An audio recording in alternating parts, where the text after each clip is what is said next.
So which Republicans are going to participate in the upcoming presidential debate on August 23rd? Let's talk about it in today's video.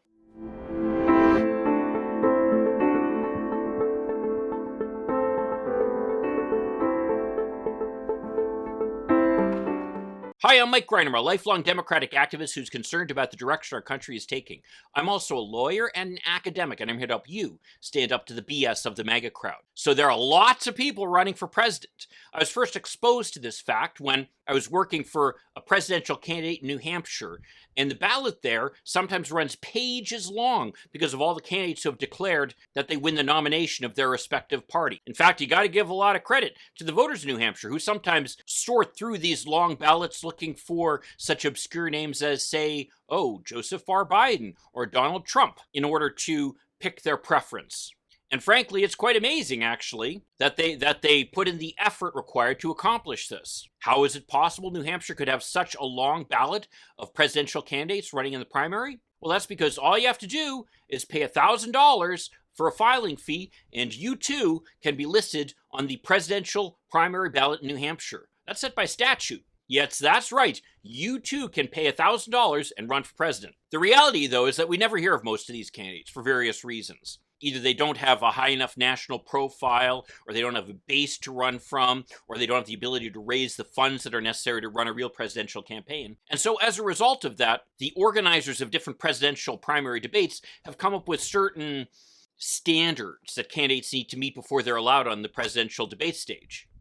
And the goal is to make these standards something objective. So it's not just, I like this candidate, so they're going to be up on the presidential debate stage. Even with those standards, sometimes it's tough to whittle down the field of candidates for a debate. I mean, I remember back in 2016 when you had to have sometimes 2 nights of debate to give all the different candidates who qualified based upon these objective rules enough time to be able to make their case. And that's really the issue, is that if you have too many people up on the stage, then there's going to be so little time for each candidate to make a statement that you can't really hear from the candidates who are the major candidates at the time. So what are the rules that they have for this upcoming Republican debate on August 23rd? Well, by August 21st, for a candidate to appear on the debate stage, they must have 40,000 contributors, at least 20 states where they received 200 contributions from different individuals, and be polling at least 1% in 3 recognized polls. So far, we already have a group of them who've made those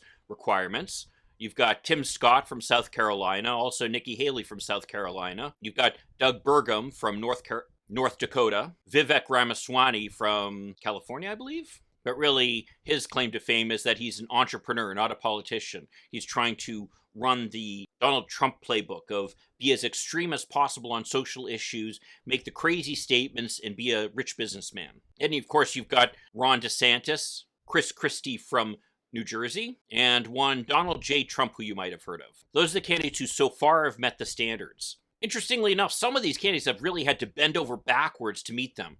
In fact, I read about how Doug Burgum was actually giving people a $20 gift card if they made any contribution to his campaign. He was actually spending money to be able to get people to contribute to his campaign so he could have enough donors across the country to qualify for the debate. Obviously, that strategy worked, since he has met the threshold. The truth be told, though, although various candidates are jockeying to get onto the debate stage, there's really only one candidate who matters at this point, and that would be that Donald J. Trump. According to a recent poll by the New York Times in Siena, Trump is leading DeSantis by 37 points. DeSantis at this point is basically descending into also-ran territory, joining the likes of Scott, Haley, and Pence at 3%. Well, he's not quite there, but he's getting there. And perhaps the most interesting story about this, of course, is Mike Pence, who, based upon the fact that he was vice president, does have name recognition, at least enough to get him to 3% in the poll, but who does not appear yet to have enough contributions to qualify him for the debate stage. So, despite being the former vice president, he might not even make it onto the debate stage. One question that remains then is, coming back to Donald Trump, is if he will appear at the debate. He hasn't said that he will, and he hasn't said that he won't. But there are a lot of rumors that he's not going to appear. And truth be told, he doesn't really have a lot of motivation to. At this point, he's got such a commanding lead in the Republican presidential primary, and he's such a well-known commodity that he doesn't gain anything by being there. If anything, it diminishes him and raises up the profile of his competitors, especially given the fact that although there are a few competitors who have been quite critical of Donald Trump, including Chris Christie, who has made the stage, and Will Hurd, who has yet to make it, for the most part, they've been very muted in their criticism of him, and there is good reason why. Among the Republican faithful, there is no tolerance for dissent when it comes to Donald Trump. And so any candidate who's expressed their disapproval of them has found themselves at the receiving end of boos. The point is that Donald Trump doesn't need to worry very much about being attacked at this, even if he's not there. As a result, there's really very little motivation for him to be there. And my guess is he will not attend. That being said, it'll be interesting to see if some of the soon-to-be also-rans, including Pence, Asa Hutchinson from Arkansas, Larry Elder, who's a conservative talk show host, Francis Suarez, the mayor of Miami and one of